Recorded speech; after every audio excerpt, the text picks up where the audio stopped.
Luis Fernando García, por favor, si es tan amable. Gracias, senador.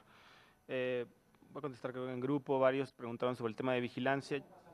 Sí, perdón.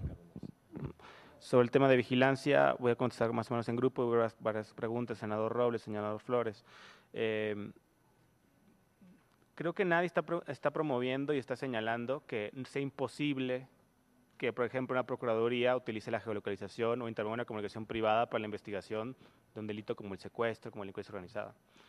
Pero lo que estamos señalando es que no existen las salvaguardas adecuadas para inhibir el abuso. Para que se den una idea, yo hice solicitudes de acceso a la información que he tenido que litigar en INFAI y a veces hasta en amparo, porque no hay información. Sería muy importante que en la ley se establezcan obligaciones de transparencia estadística,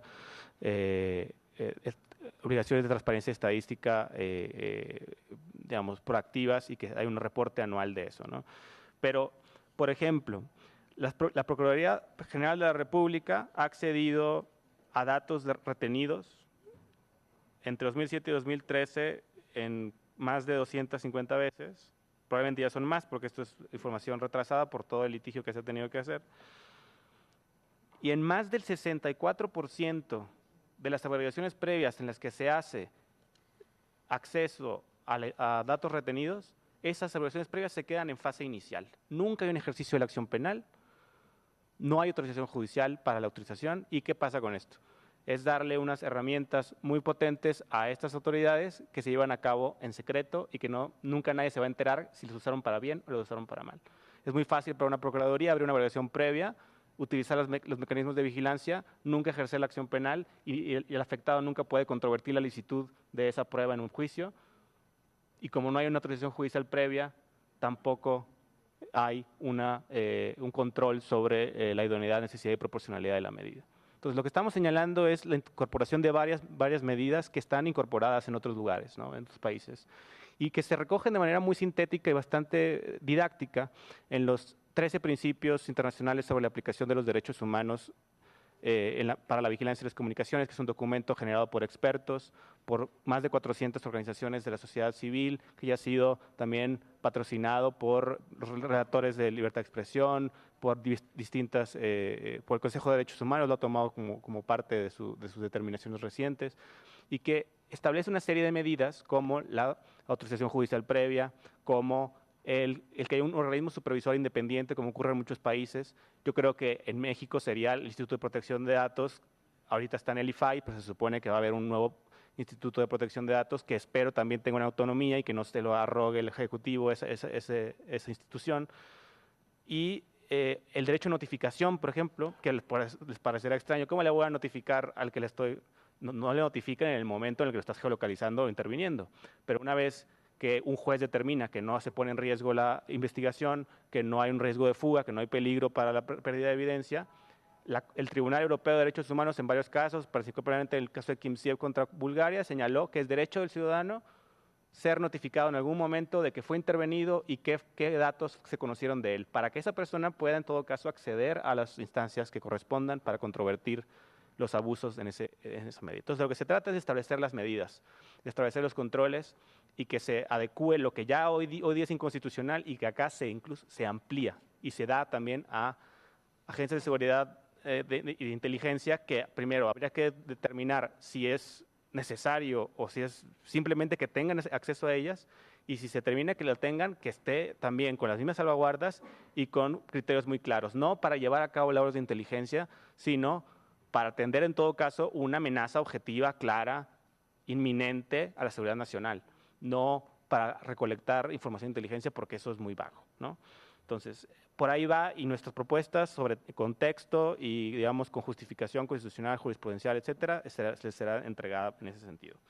Ahora, en el tema de neutralidad de la red, solamente quisiera decir que, contestando también lo que señala el senador Robledo y también la senadora, que ya no está, pero bueno, ojalá le llegue la información,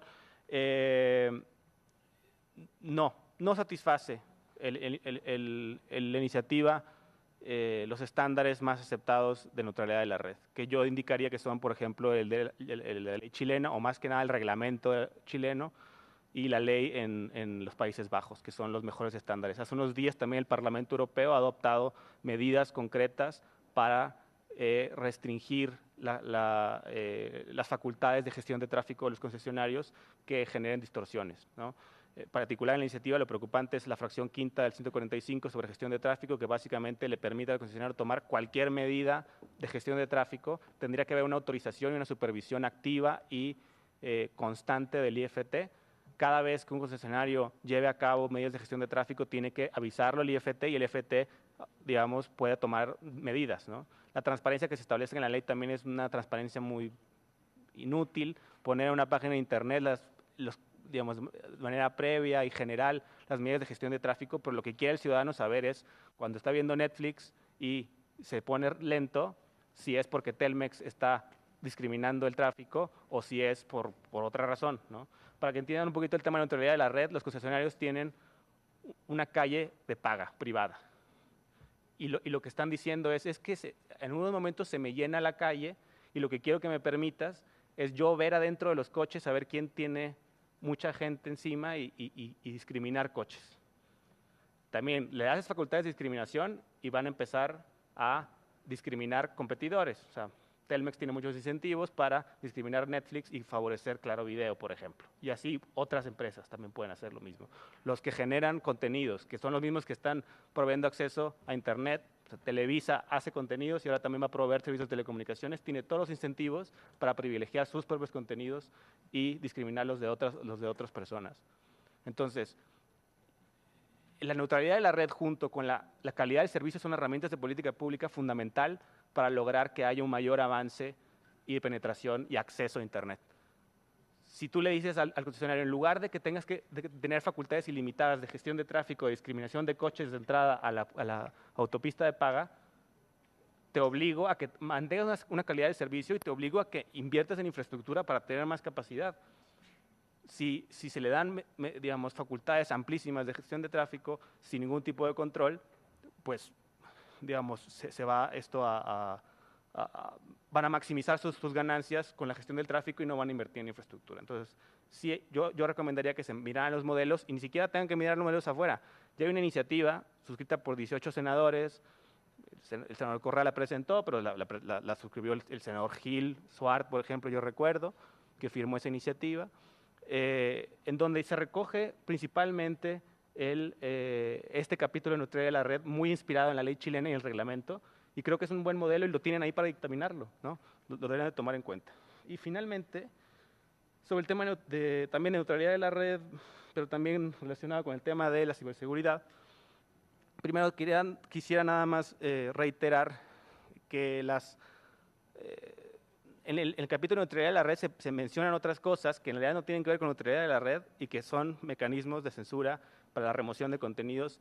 Y, digamos, Jesús Robles decía que su opinión es que la censura previa no debe ser y que ser los procesos ulteriores. También es mi opinión, pero además de mi opinión es lo que dice el artículo 7º de la Constitución y el artículo 13.2 de la Convención Americana sobre Derechos Humanos, y no hay de otra. En este país, los límites a la libertad de expresión se hacen solamente a través de responsabilidades ulteriores, y eso también lo ha dicho por unanimidad la Suprema Corte de Justicia de la Nación, en la acción de inconstitucionalidad que resolvió hace como un año sobre el Código Penal de Veracruz. No puede una autoridad censurar un contenido en Internet. Puede establecer responsabilidades ulteriores sobre el autor de la expresión, solamente. En el tema de ciberseguridad, yo entiendo que el gobierno federal está empujando la adopción del Convenio de Budapest y en ese contexto está generando todo un empuje con esta narrativa de la ciberseguridad. Yo solamente diría que primero, el Convenio de Budapest no es compatible con nuestro marco constitucional, para empezar, y segundo, que es muy importante entender ciertas cosas sobre los ciberdelitos o ciberseguridad, yo le llamo mejor delitos informáticos, que hay que definirlos de manera muy acotada y no tratar de meter en el concepto de delitos informáticos cualquier cosa. El fraude a través de una computadora es fraude, no necesitas crear un nuevo tipo penal, es fraude. Violaciones a derechos de autor, que es un tema muy amplio que también hay que discutir, no es un delito informático. Y es muy cuestionable que sea un delito. En todo caso, es una infracción y habrá que ver si se genera un daño, etcétera. Es una discusión que se tendrá en otro momento, pero que de entrada decimos que se está empujando y en la Cámara de Diputados hay una iniciativa que es totalmente violatoria de la libertad de expresión y el derecho a la privacidad, que es la ley conocida como ley Amprofon. Y también que la lógica de la ciberseguridad es bastante ilógica. Por un lado se nos dice, hay muchos riesgos, muchas amenazas a la seguridad, entonces tenemos que generar todos estos delitos informáticos. Pero al mismo tiempo hay otra lógica de la vigilancia, hay muchos delitos y tenemos que minar las redes, crear vulnerabilidades, y eso es lo que se está estableciendo también en esta ley, en la parte del capítulo de cooperación con la justicia. Se le ponen obligaciones amplísimas de colaboración con de los concesionarios con la justicia y casi tienen que hacer lo que les pidan. Generar las vulnerabilidades que sean. Se tiene que entender que cuando uno genera vulnerabilidades para permitir la vigilancia, le está abriendo la puerta no nada más a la autoridad, se le está abriendo la puerta también a los delincuentes informáticos. Entonces hay que equilibrar esa discusión y entender y decidirse por algo. Yo creo que la lógica de la seguridad digital es clara, pero hay que acotarla muy bien y no hay que tratar de meter en ese saco cualquier cosa, ¿no?